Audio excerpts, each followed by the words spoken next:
So, dito na tayo. Exit B2. Ito yung exit B1. Buti na lang nakita ko ito. Queen Elizabeth Hospital. So, yan.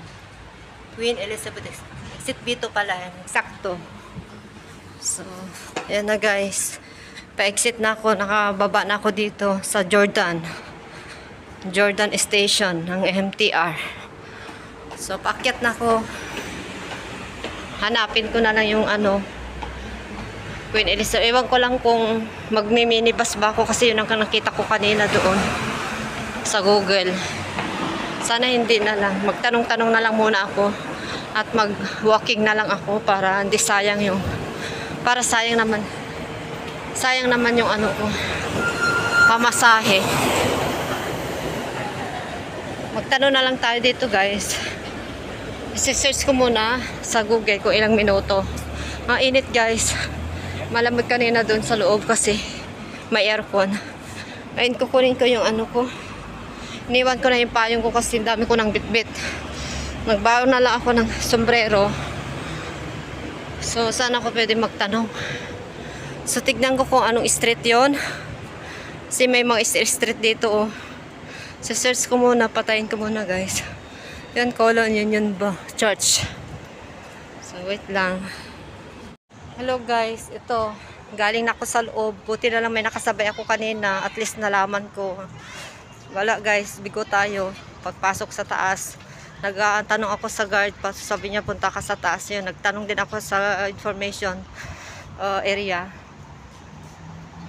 Yan, sinabi ng isang kababayan ko kanina, nakita ko, nagtanong eksakto naman sa likod daw yung kasi bahay nila dito sa Queen Elizabeth. Kaya sabi, tinuro niya dati dito sa akin kanina, papasok dyan.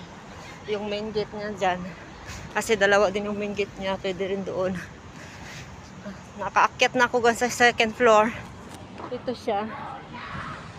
So bigot tayo guys, uwi na lang tayo. Kasi sabi ko, excuse me, sabi ko, can I have a check-up? This is my first time and then I'm walk-in only, walk-in and no appointment. Sabi, nagulat siya guys, nagulat. Sabi niya, oh, no appointment? Sabi niya, yes, not allowed. Sabi ko, oh, no, did you see the doctor? Sabi niya, nakita mo na ba yung doctor? Sabi niya, not yet. Sabi ko, first time, my first time, just only walk-in, coming here. Sabi ko, wala akong appointment. Oh, no, not allowed. Sabi niya, should have appointment first. All here are having appointment, sabi niya. Oh, kaya yun. Yan o, Queen Elizabeth. Ito pala siya. Yan, papunta dyan. Ito yung itsura niya, kaya binibidyo ko guys, para sa susunod. Alam ko na, pero kung ano yung makita ko, kung ano yung mag-appointment muna ako, baka mamaya mag-register ako ng appointment. Saka na ako babalik. Ewan ko kung saan yung puntahan ko na mas malapit dun sa amin. Doon na lang ako magre-register yung mas malapit sa amin. Pwede na tayong tawid. Dito ako tumawid kanina yung kabayan ko. Taga Davao daw siya. Matagal na daw siya sa 11 years yata o 9 years. Nakalimutan ko na, basta matagal na daw siya. Mabait naman daw yung amo niya. Normal lang naman daw naninita. Pero report ba yung amo mo? Report naman nga sila. Basta may pagkain ako, sabi niya. Bibili ng mga ko kung gusto kong bumili ng pagkain ko, sabi niya. O, ganun din ako, sabi ko, kung may gusto kong pagkain, bibili ako. Yun. So yun na guys. Nakikita yung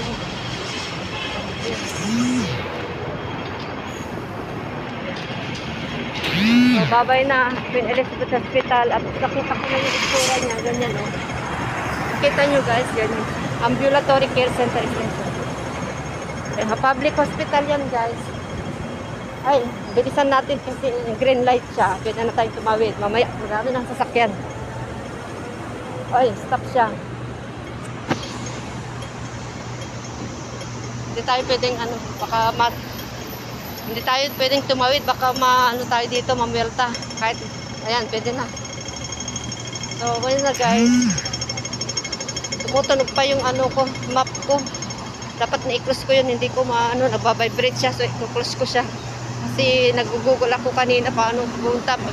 miminipas sana ako kaso lang, buti na lang may napansin ako na isang Pinay. Kasi pira lang yung Pinay dito, makita ko kanina. Ayun.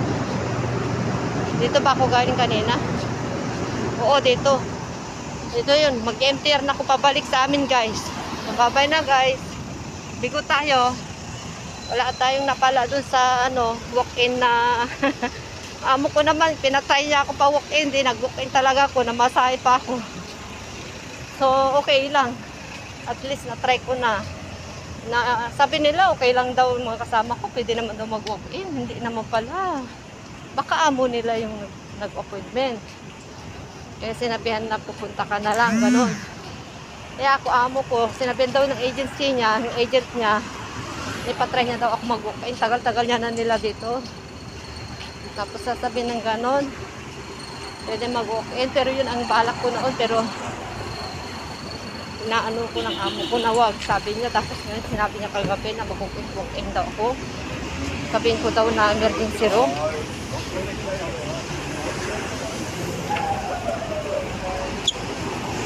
Ay, kailangan pumunta ako sa emergency room. Wait lang, balikan ko guys.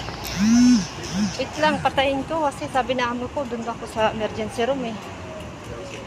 ER eh. Wait, try ko lang doon. Sabi nila pag ano na.